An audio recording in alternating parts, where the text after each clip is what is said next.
it's an old story that I started on maybe 10 years ago writing it, and then I shot now and then. I mean, it's shot with a really small crew and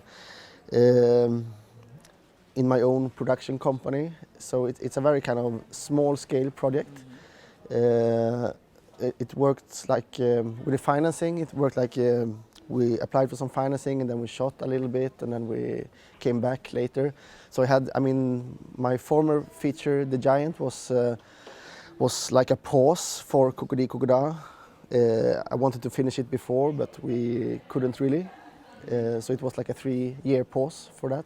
Oh, yeah. So it's been going on for a long time, like kind of with breaks here and there for other projects. And the film is, as you mentioned, it refers to this little nursery children's rhyme. But what's interesting about the film is that it mostly deals with the absence of a child. Can you talk a little bit about how the film works? Like, what is the story, how you wanted to explore the themes of loss, of parenthood, of anxiety in the film? I mean, to me, it's a film about relationship and about grief and loss. But I don't think it's so important that it's a loss of a child or a loss about a specific thing, but more in general. In this case, we follow a relationship that is kind of going down the drain, that is hopelessly going to end. I mean, those people have lived together for such a long time, and you can really feel that they are just nagging and pulling in different directions and don't get anywhere. So that's the kind of situation and the characters that I want to portray. A relationship heading for an end, and kind of the loss of what once were.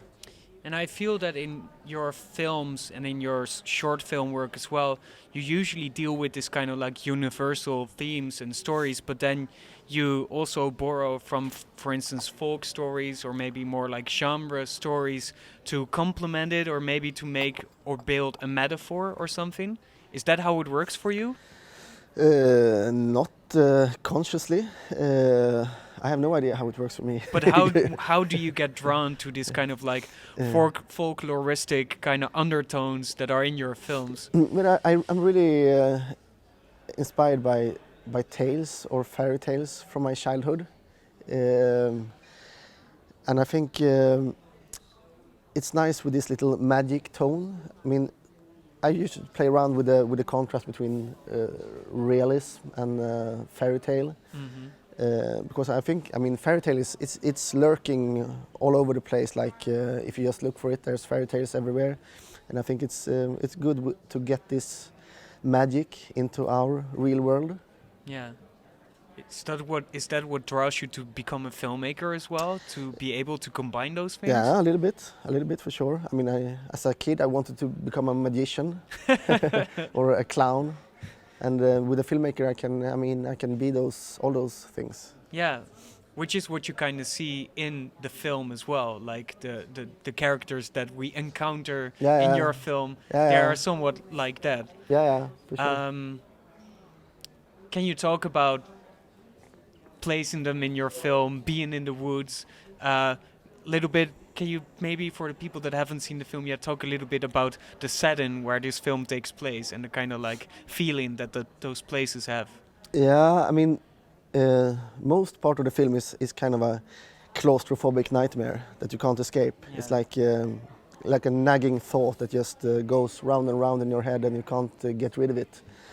So it's in one way it's very claustrophobic. On the other hand, and it's also very ugly and crude. You're in the darkest place, like in the woods, and confronting the darkest feelings. But on the other hand, it's also about hope, about the thought of something else. I mean, the search for freedom, in a way. So I want to I have some poetic elements in the film as well. That's contrasting those cruder elements. which I think is important to get The right balance. to get a balance and a contrast. Yeah. Judging from the film, how I see it, it seems like it's a pretty rough period for you to shoot also with your actors out in nature at night.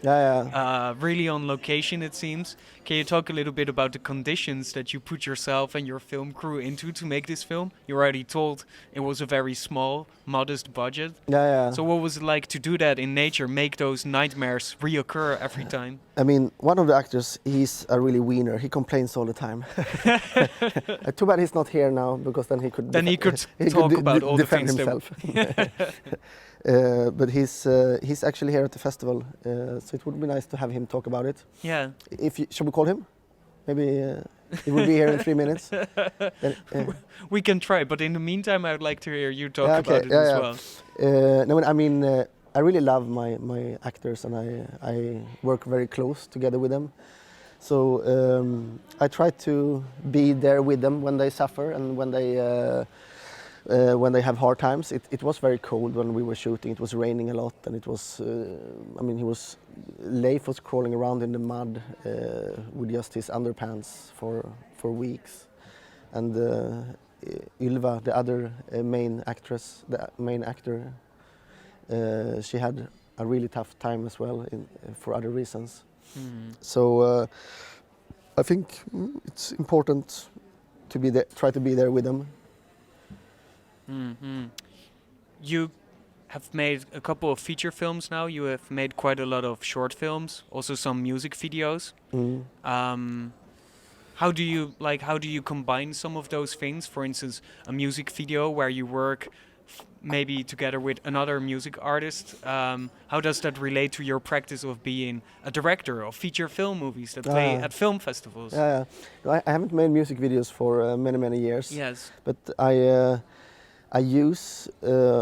often use similar methods in my films. Parts in my films are like music videos. I work really close together with the musicians really early on in the film. It's not like I'm shooting the film and then I ask for the music.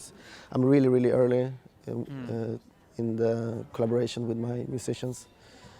Yeah, that also brings us maybe at the animation parts that are in this film. Can you talk a little bit about those animations, because I feel like they also perfectly fit the theme of or the title of Koko-di Koko-da, this childish drawings.